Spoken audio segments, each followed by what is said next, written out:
Dua orang ini harus berurusan dengan polisi setelah upaya pemerasannya terhadap anggota DPR fraksi PAN Luki Hakim.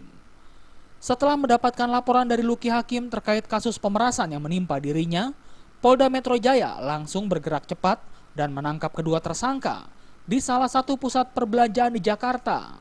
Kedua tersangka berinisial RS, berusia 44 tahun, dan AA, 35 tahun. Ironisnya kedua pelaku pemerasan merupakan kader PAN yang berada dalam lingkaran partai kendaraan politik Luki Hakim. Saat pemilihan legislatif, mereka juga kerap membantu Luki meraih satu kursi di DPR.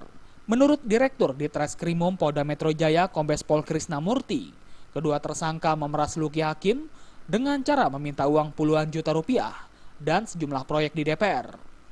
Jika keinginan itu tak dipenuhi, keduanya mengancam akan membeberkan kasus ijazah palsu, pajak, dan masalah perceraian Luki ke media. Dan kasus perceraian, pajak sebenarnya, pajak, perceraian, ancamannya begitu.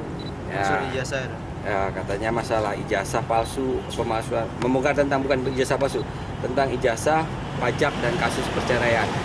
Itu keterangan yang kami dapat di lapangan.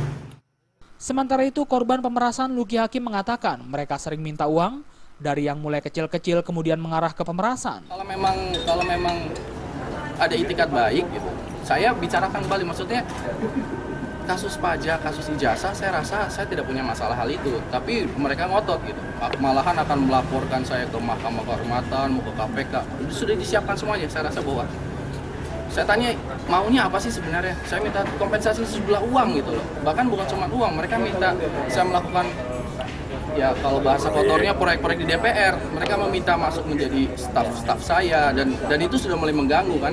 Yang tadinya Luki mengaku menyerahkan kasus yang menimpa dirinya kepada kepolisian, termasuk hukuman kepada para pelaku yang sebelumnya menjadi sahabat Luki di partai.